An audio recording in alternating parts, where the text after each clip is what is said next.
ॐ कूजन्तं राम रामेति मधुरं मधुराक्षरम् आरुह्य कविताशाखां वन्दे वाल्मीकिकोकिलं यस्य ज्ञानप्रभवमतुलं रामचन्द्रस्य मोहम् दूरीकृत्वा सकलजगदामद्वयं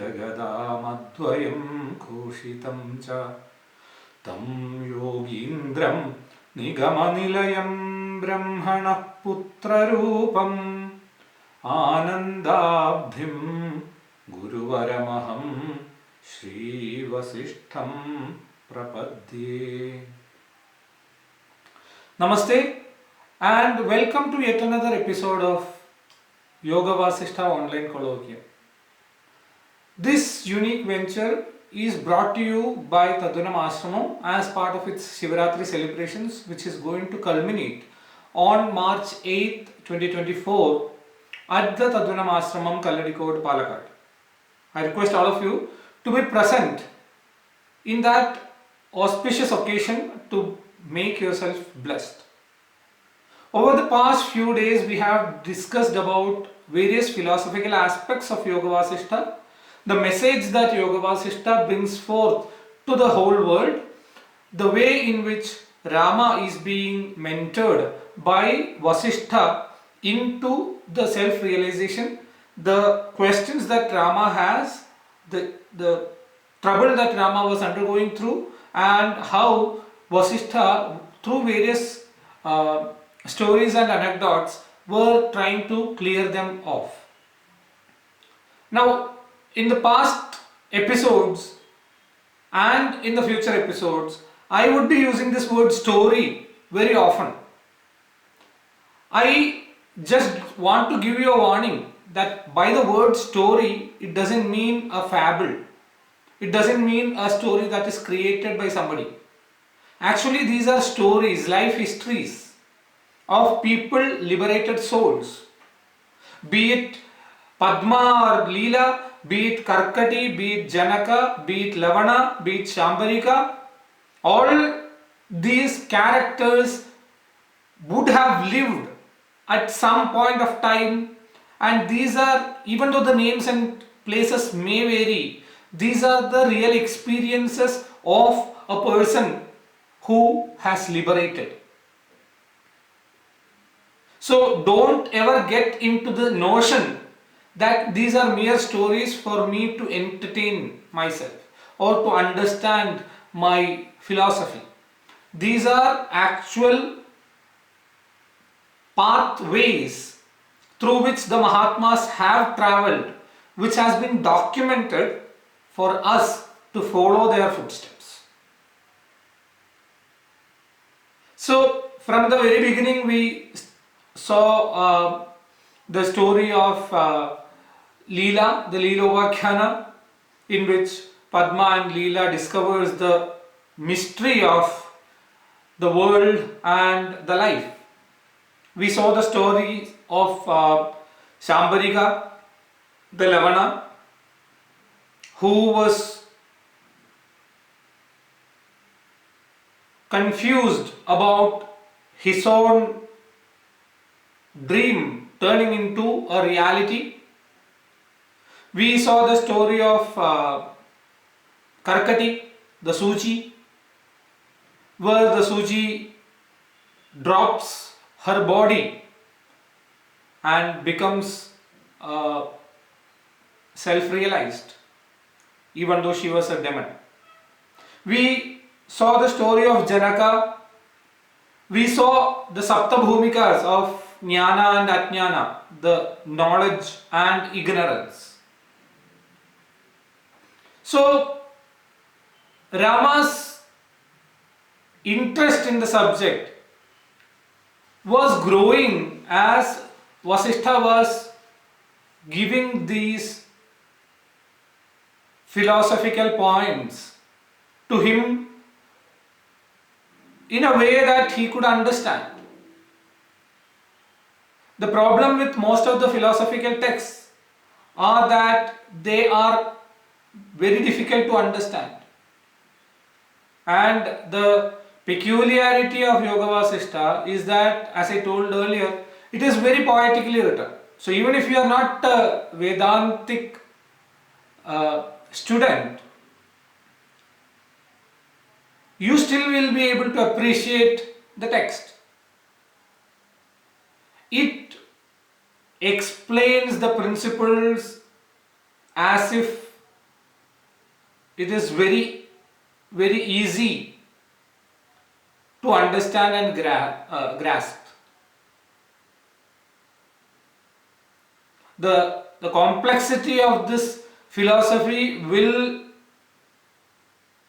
actually baffle you if you go deeper into it. But the sole purpose of the philosophy is to practice it. And if it is not being practiced, it is of no use. That is why Yoga Vasishta is more inclined towards how do we achieve this? How do we attain this? How do we become that?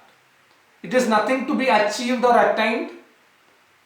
I am just talking from a very basic sense so that people can understand. It is natural, so it need not be attained. It need not be achieved. It just need to be realized. But for us to understand, I am just telling those words because the language is limited. So Yoga Vasishta gives these anecdotes and stories for us to realize the path through which we need to tread if we need to realize ourselves. It doesn't go deep into any kind of philosophical jargons. It doesn't make you confused. It doesn't give you opposite viewpoints. It is single pointed that the world is unreal and it is being created by your mind, and the only way that you can realize yourself is by making your mind subside, making your mind thoughtless, going deep into the spanda which comes out as I in your body, within yourself, in your consciousness. Grab that I and see what lies behind it. You will see the bodha, the absolute consciousness which is residing behind whatever that you are seeing. This is the eternal principle that India puts forward to the whole world. So Vasishta, through various ways, tries to convince him that don't get bewitched by this Maya. This Maya is something which is unreal, and the Maya is causing the world. Maya has grabbed your mind and it is projecting itself as the world. So, in order to make this point clearer, he gives another history story. This is of Gadhi. Gadhi Vrittanta Kathanam in the Upashama Prakarana. So, in the country called Kosala, there lived a pious Brahmin called Gadhi. Now, the olden days had prescribed the activities which were to be performed by a Brahmin, and Gadhi was up to mark on those. He had been doing all the charyas, all the activities that he had to do as a Brahmin without any deviation. He was generous, everybody loved and respected him, and everybody had a great sense of admiration towards Gadhi. Gadhi was well known within the kingdom for his scholarly advices that he gives to the people, for his knowledge in the scriptures, and so on. The Gadhi was living there happily. One fine day, Gadhi determined something in his mind and he sets off to forest to do a penance. He leaves his country, his people, his name, fame, everything. He goes into the forest and he settles down near a very beautiful place which was around a lake. A lake full of lotuses and water lilies. The forest was dense, green, lush. There were pleasant atmosphere all around. The birds were chirping and all these animals were running around here and there. It was a heaven which was brought to earth. But Gadhi's mind was not attached to any of these. He settles there and he starts the penance by going deep into the water until his neck and standing in the water and praying. In the cold winter, in the hot summer, in the rainy season, in the autumn, every time he did the same thing. He didn't bother about anything else than the target that he had to achieve.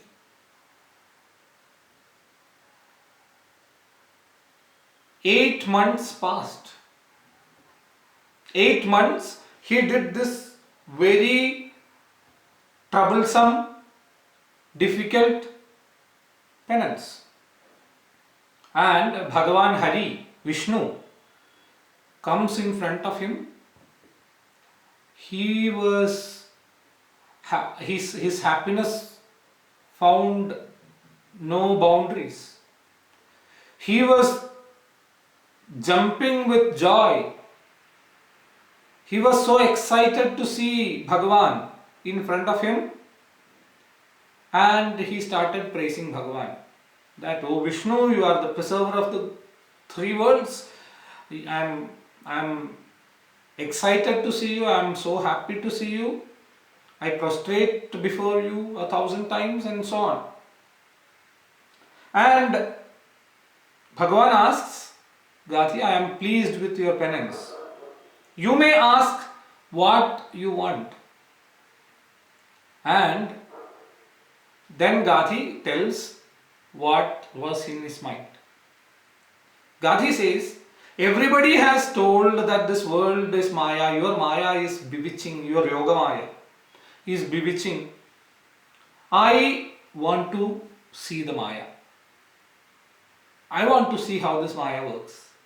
I want to see what is this all about Maya."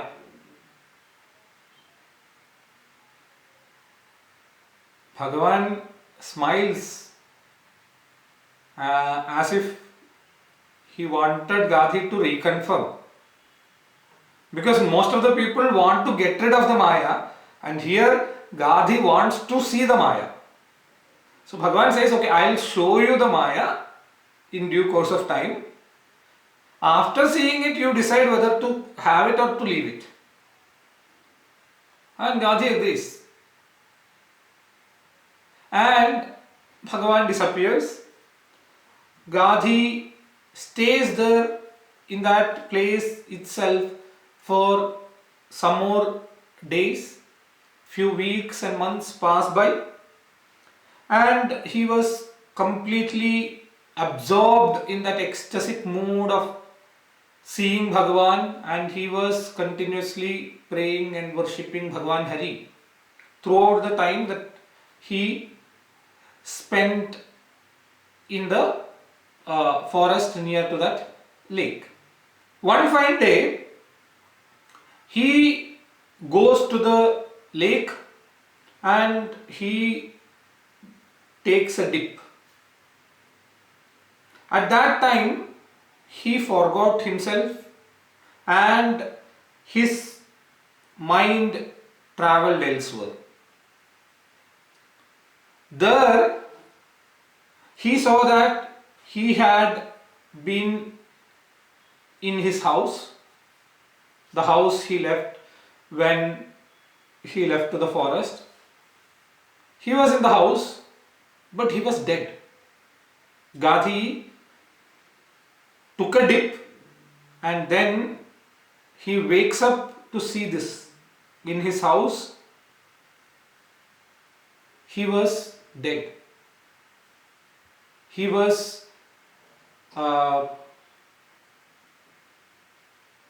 surrounded by the relatives. His wife was crying, his father, mother, kids, everybody were crying for him. They were hugging his dead body and telling that, what shall we do?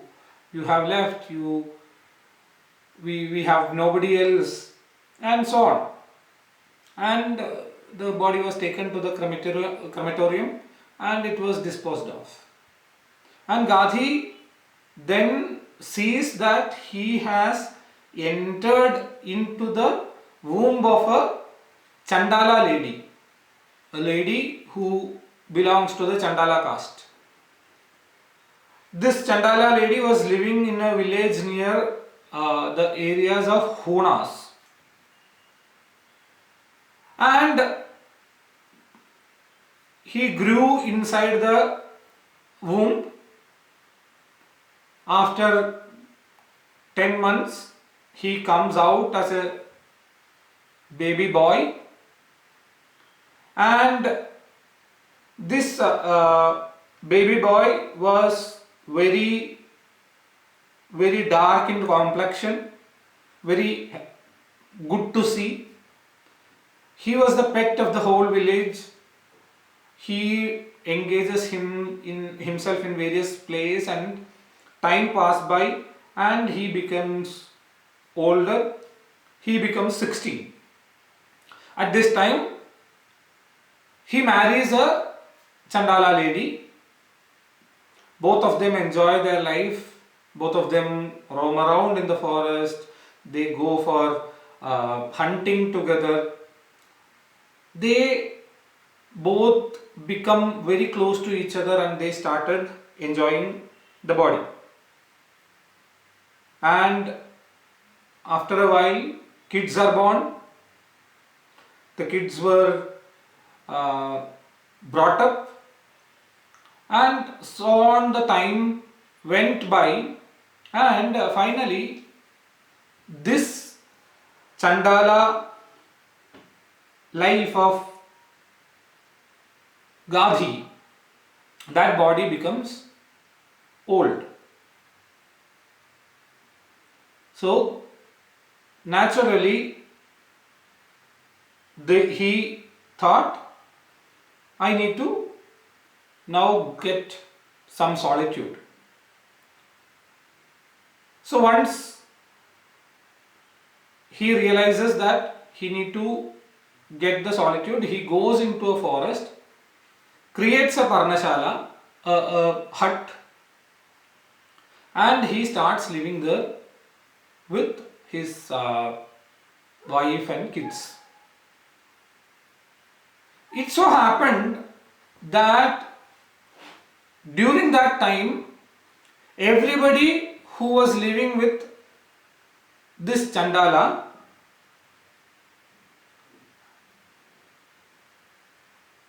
were taken away by death. All the relatives who were with him in that Parnashala, in that hut, were dead. His sorrow bound no limits. he was crying out loud that this happened to me. I was the first one to go, but I was made to see all the others leave before me, leaving me behind. Thus, heartbroken, shattered, he moves away from that place. He travels a lot of places, and finally he reaches a country called Kiramandala. This Kiramandala is also very beautiful, and it was luxurious. It had no scarcity. The entire palace was built with gold, and there was, everybody seemed to be happy in Kiramandala. Now once Gadhi, or this Chandala, enters the Kiramandala, he realizes that there is an elephant standing in front of the gate. And he was wondering, what is this for? Why is an elephant standing? And the whole country was watching.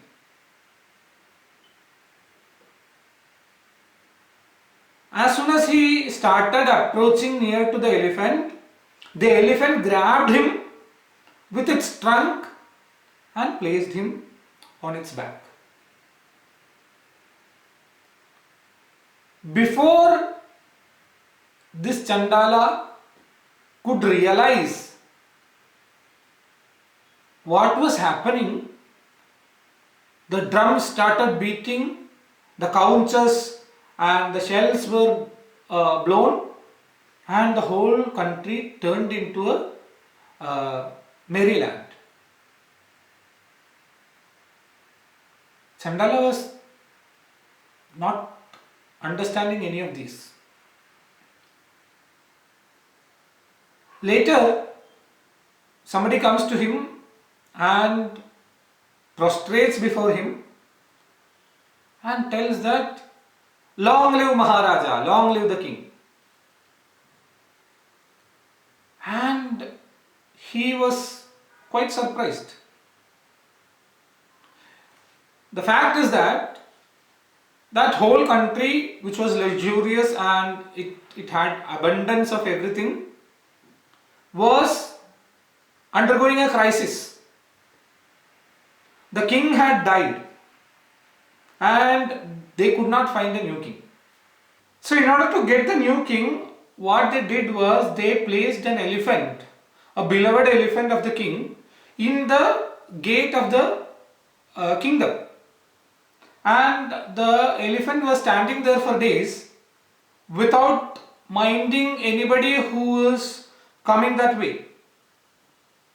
The kingdom was hoping that the elephant would be able to find the right choice for the kingship.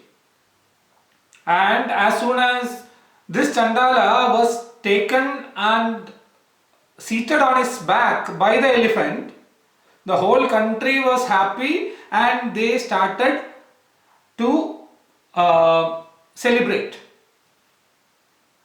Thus, on an auspicious occasion, this Chandala was made the king of this country called Kiramandala.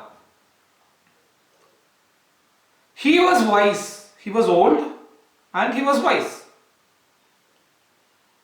He knew how to take care of things.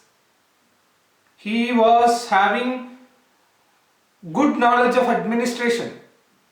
He was ensuring that every aspect of administration, every pain points of the country's growth are being addressed. Thus, everybody started respecting him. He started living a life of the king for years. 8 years he lived like that.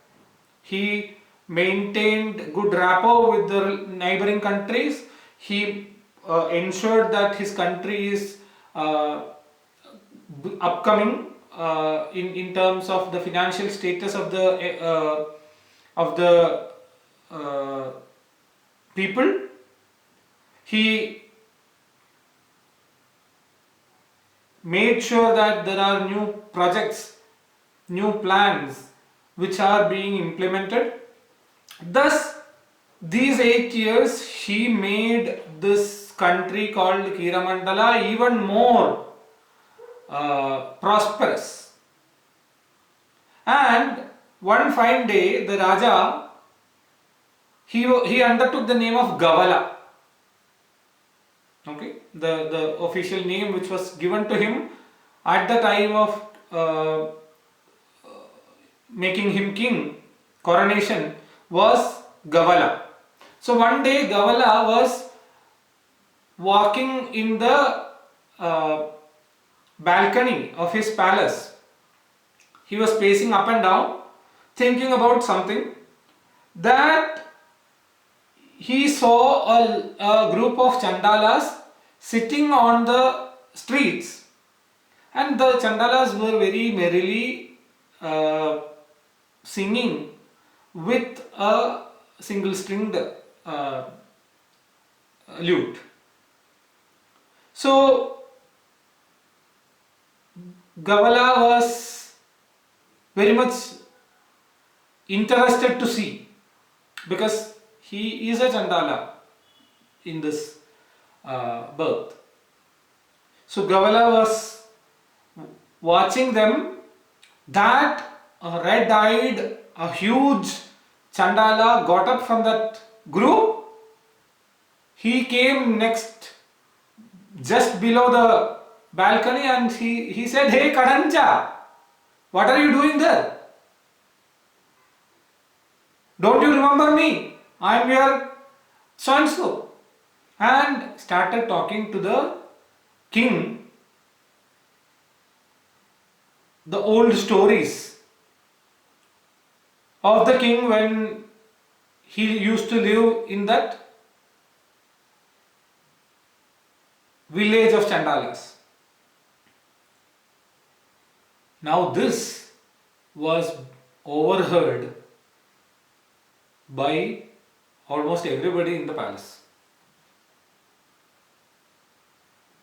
Everybody came to know that the king that we are very proud of right now is actually a Chandala. And in that they felt very repellent towards the king. The king became alone in the palace.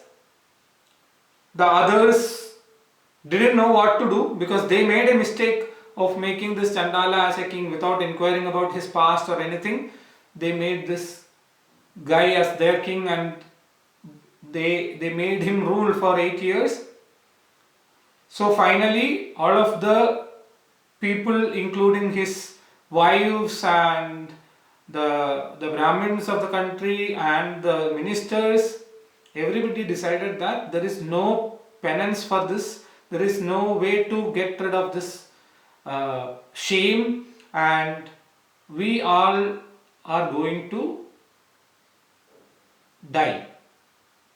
So they made a huge pyre of fire, and one by one, everybody entered into the fire. Now the king was seeing all these things. Gavala was seeing that for a reason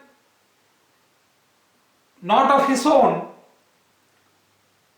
he was becoming the reason for people to die.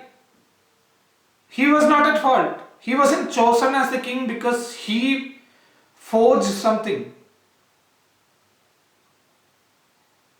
But because the king's mind was pure by living in the country and following the Raja Dharma, he felt a great sorrow inside, and he decided that I myself am going to get into the fire and die.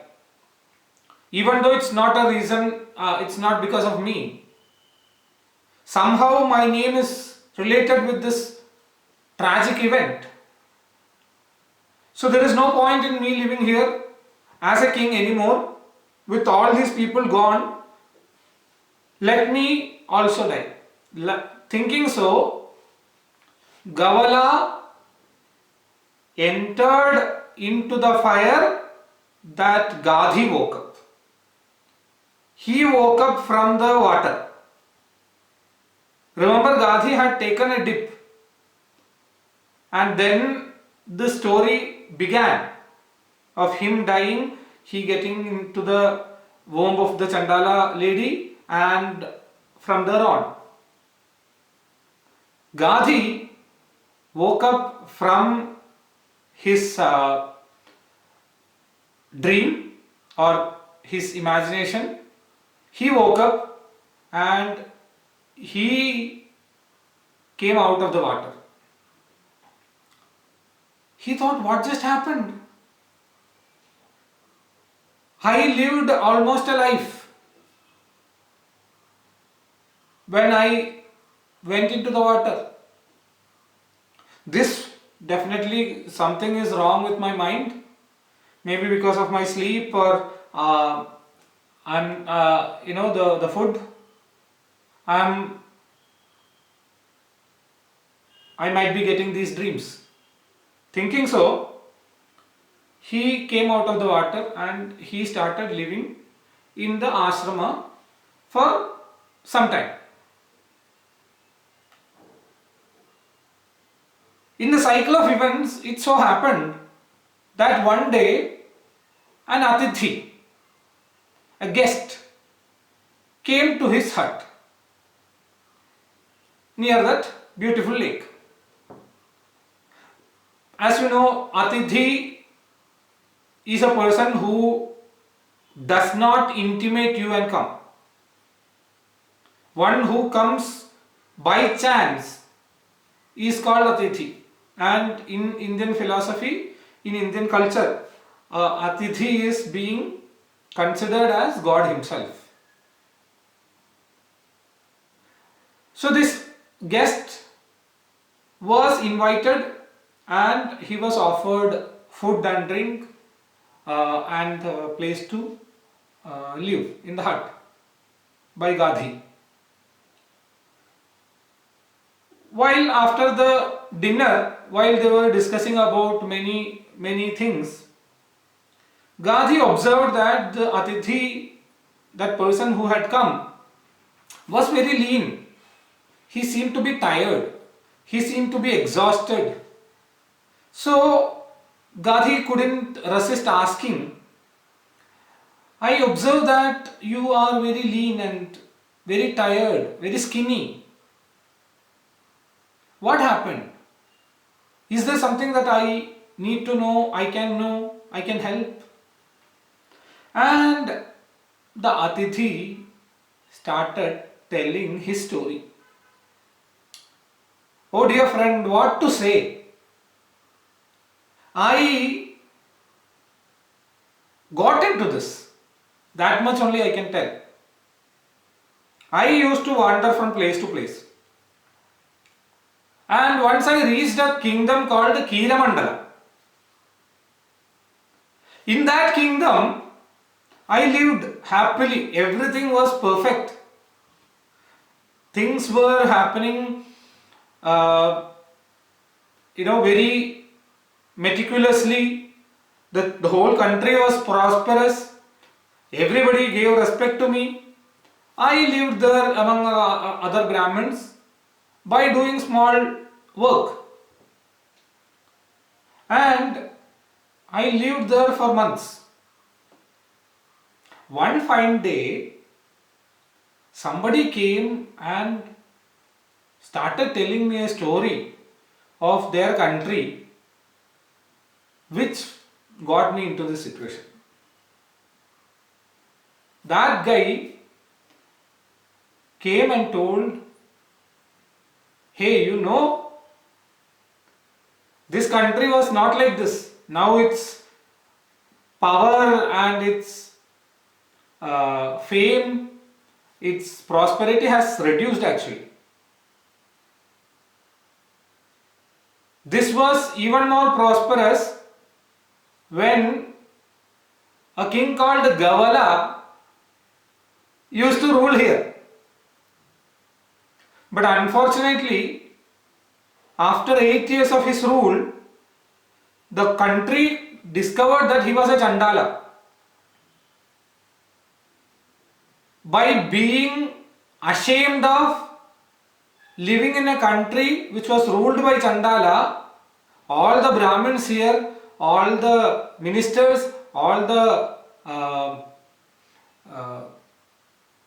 queens, everybody gave up their life in fire.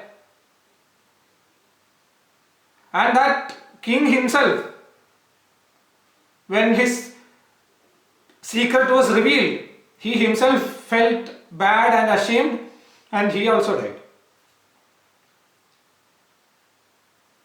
By hearing this sad story and by understanding that I was living in a country which was ruled by Chandala, I myself got panicked. What will I do to get rid of this papa, this sin of living in the country and eating the food from there which was ruled by Chandala for 8 years. Thinking that, I went to Prayagraj and there I did penance for months. Even after that, I did 3 Chandrayana Vratas to get rid of the sin. Because of all this huge penance, my body has become weak, and that is why I am so skinny. At each stage of the story, Gadhi was looking at that person with astonishment. His jaws could not meet each other. He was astonished to hear his story from a person who visited the country called Kiramandala, which was in his dream, and came back and told the story of his life to him.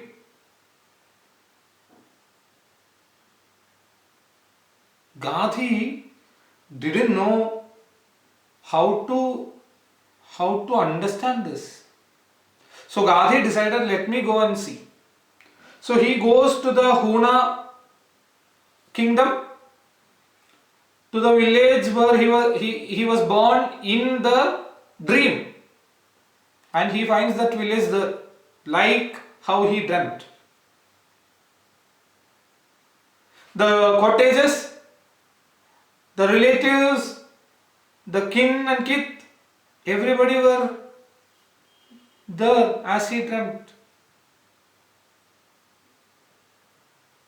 Some people even remember the name of Kadanja. Everything was as if he had dreamt in the dream. Then from there he goes to the Kiramandala, where he lived as a king. And again the same story repeats. He could find everything as he saw. Still the people think and talk about Gavala, what Gavala did, and all those things that he did was in the dreams. He could match exactly his dream with the narration from the people. Gadhi was totally confused. He was not understanding what this is all about. And to get the peace of mind, he goes to a mountain and starts doing the penance of Hari. he spends his time in penance for years, and Bhagavan Vishnu appears before him. The only question that Gadhi had was that how did my dream become a reality, or how did the reality become my dream? Vishnu smiled and told him that I had warned you earlier itself that you decide whether to go with seeing Maya or not. What you have seen is the Maya. The Maya cannot be described in this way or that way. Maya is indescribable. The ways in which mind works is indescribable. It intermixes itself between various states. All these states are unreal. The Jagrat and Swapna and Sushupti, everything is unreal. So then how can you say one was real and one was dream? So there is every possibility of overlapping and intermixing.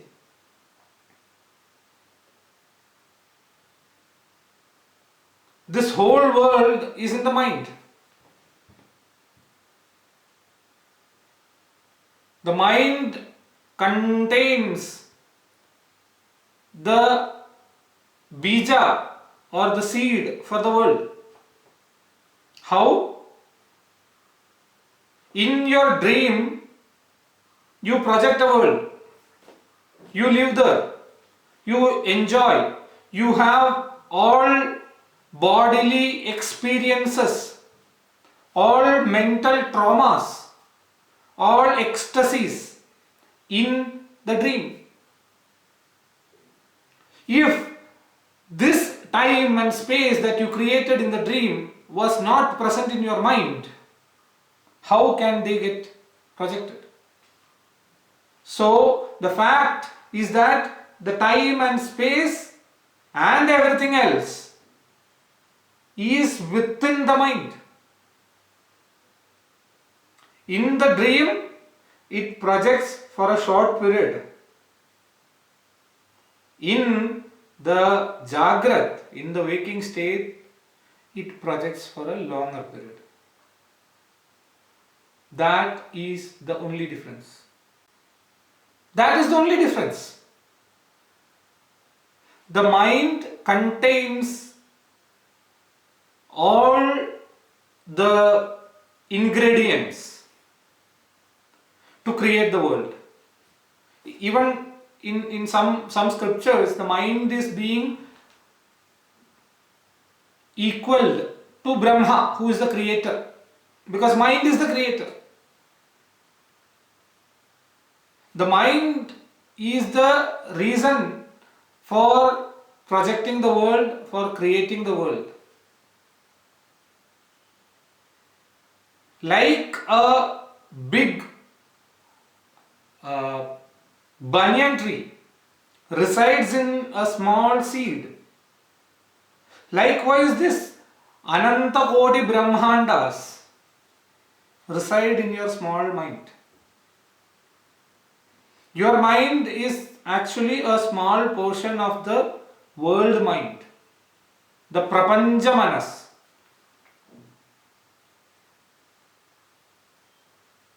So,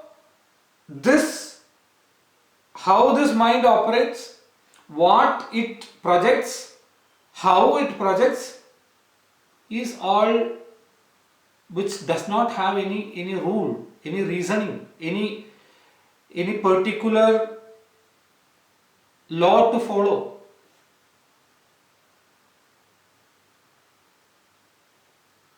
We can approximate it to something, but we cannot be sure.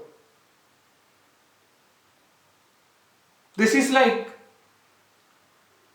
how you see a snake in a rope.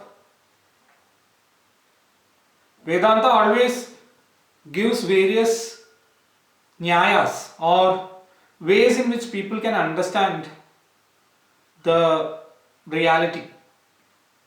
One of these is Rajju Sarpa Nyaya. In a dim light, in a dark night, as you walk past a path, you see a snake is lying. You get afraid. You get panicked. The home is on the other side. How would you cross it? All the fear and the panic rushes through your nerves. You look out for a stick to beat it. You feel it is moving and it is coming towards you. Your mind is completely filled with the next actions that you should take if it bites you. You are afraid of your family becoming orphans if you die by this snake's bite. And your mind takes you to a situation where you are completely paranoid. At this time, another passenger comes with a torch. And you tell him, hey, stop. There is a snake over there. Let me see. He puts the torch light on it and you realize, oh, it was a rope. Rajju, Sarpa, the rope and the snake. As soon as you realize it is a rope, all the paranoia that you had, all the fear, all the mental state that you had disappears in no time. Immediately, instantly.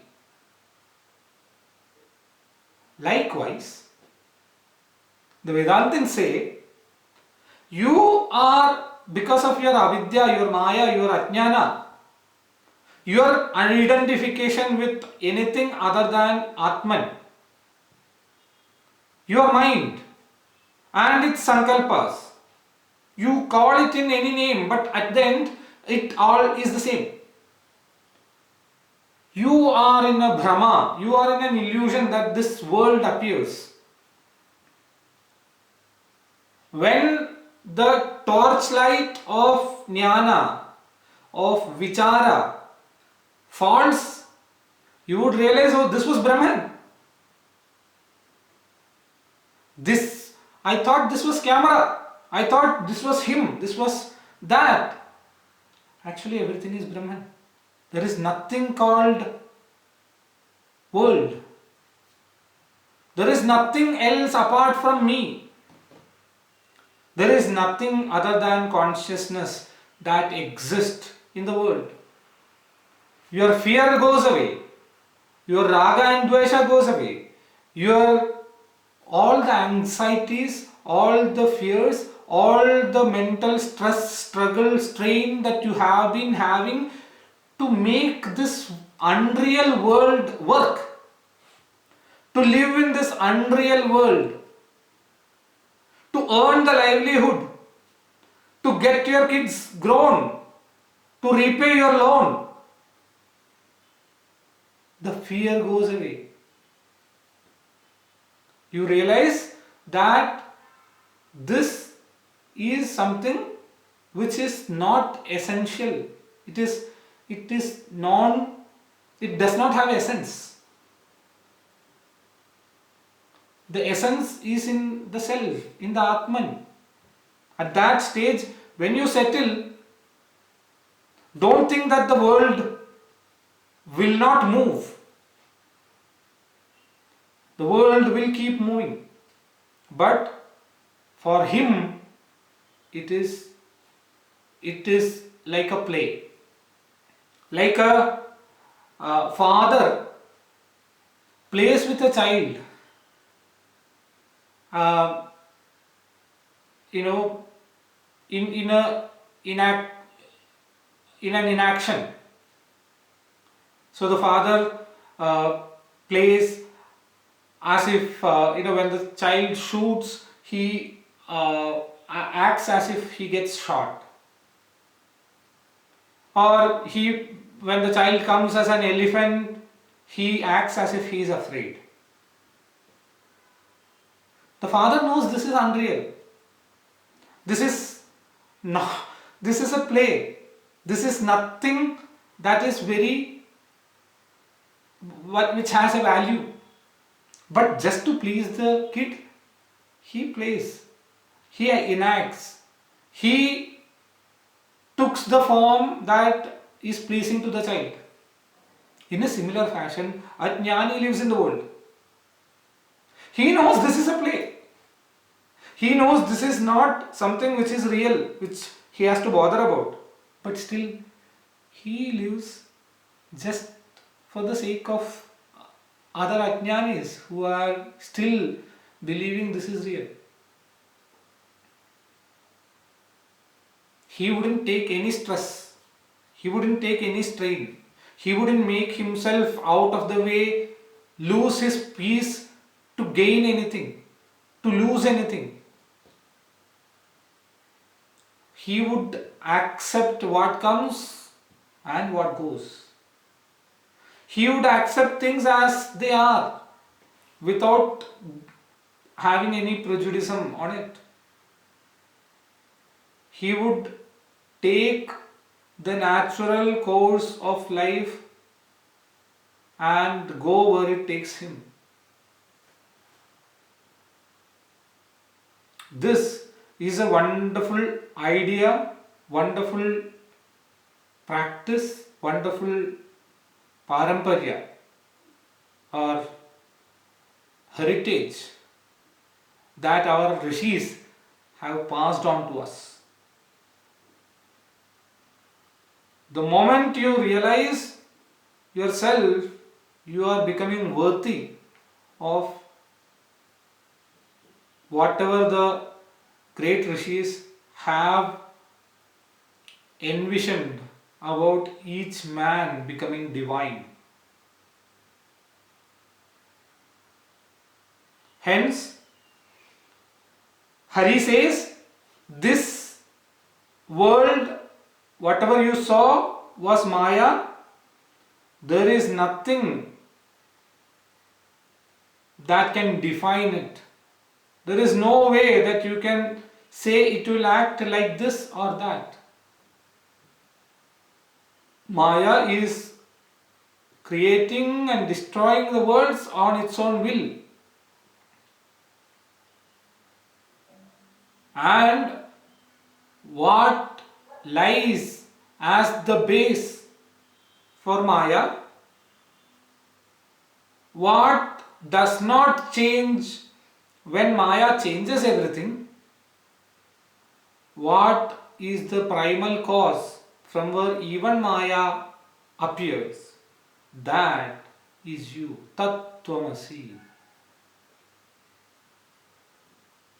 Saying so, Gadhi gets the knowledge, Hari disappears, and he does again penance.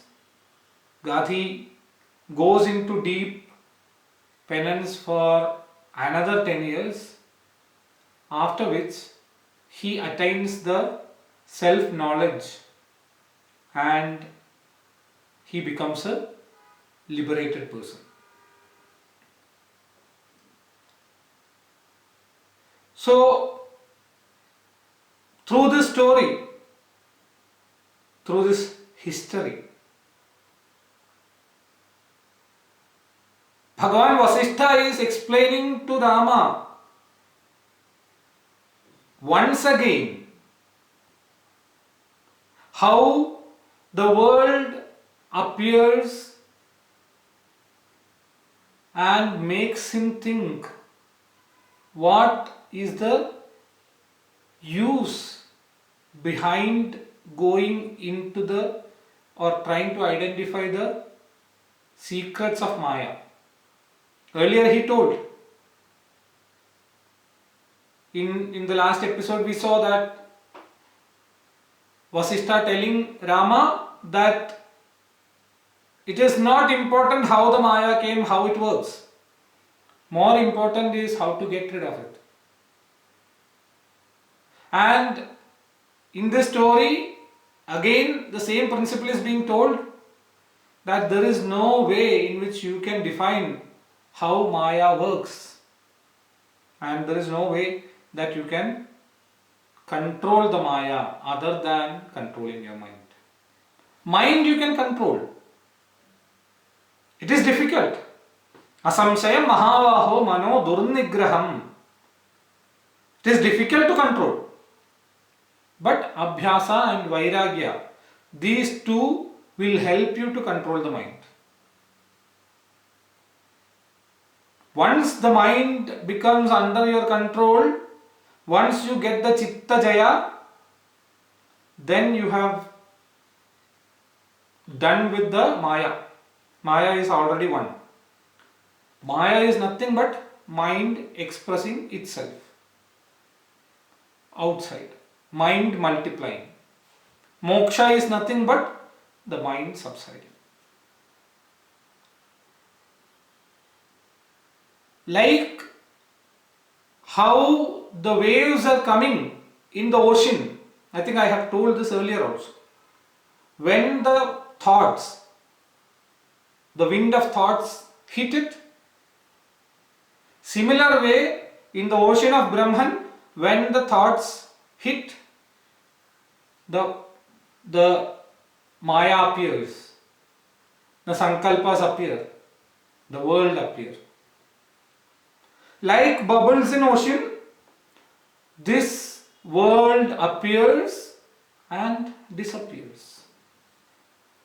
Likewise, thousands of Brahmandas appears and disappears. Aneka kodi Brahmanda. Thousands and thousands, millions of Brahmandas are already available. All this is taken out from the mind. The mind creates everything. Hence, get hold of the mind.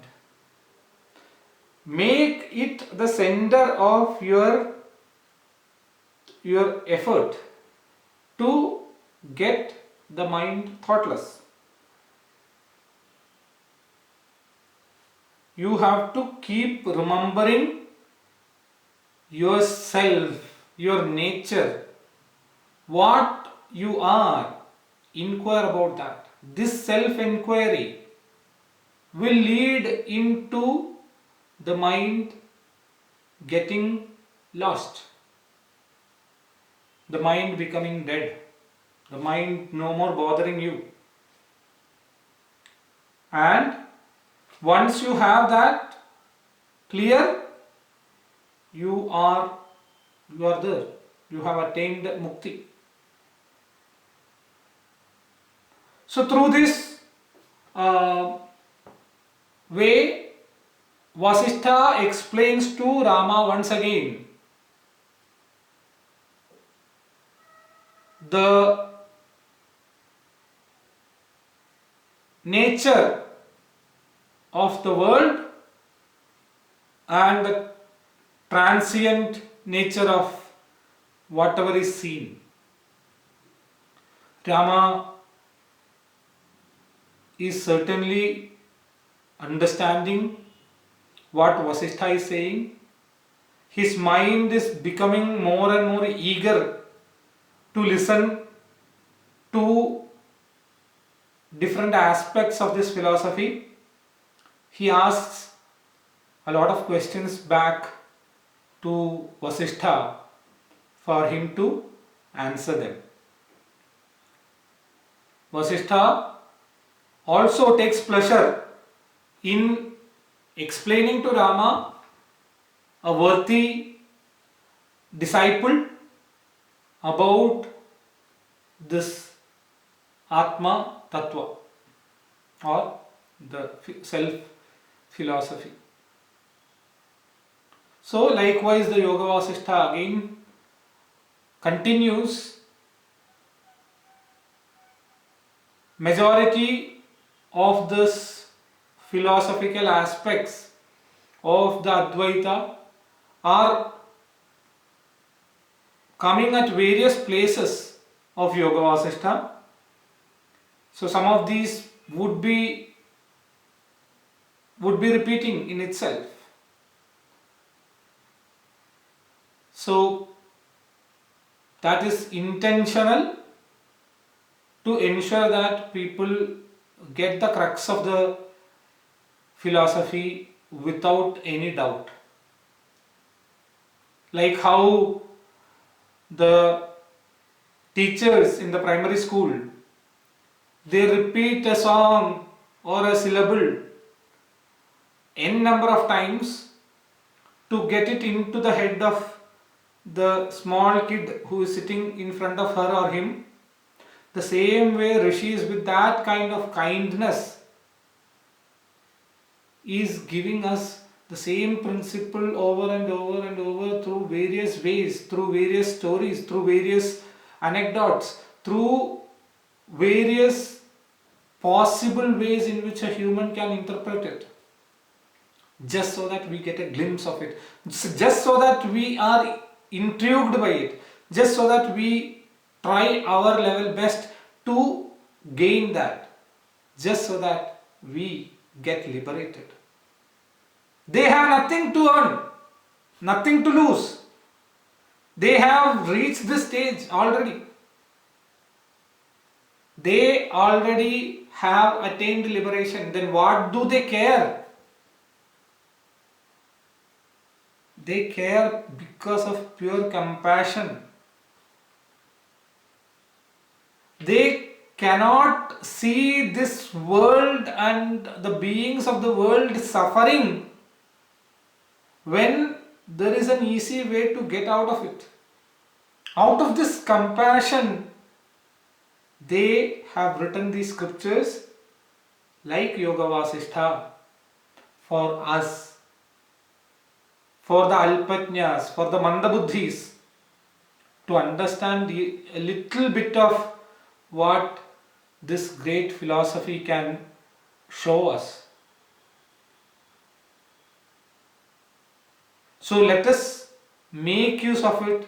Let us be thankful to them, to the entire Guru Parambara, for entrusting us this wealth. Let us be thankful by demonstrating our commitment towards that philosophy. Let us be thankful by taking up one idea of that philosophy and making it our life, like how Swami Vivekananda told. Let us be thankful by propagating this message. Let us be thankful by doing it ourselves. Let us be thankful by teaching this to our next generation. Let us be thankful by ensuring that each and every corner of the world is able to consume this message without any distinction of gender or nationality or anything that divides human beings. That alone is the return of the debt that we have created from our rishis. It is called Rishi Rina, the Rina or the debt for the rishis. The way in which we can repay it back is by doing all these activities.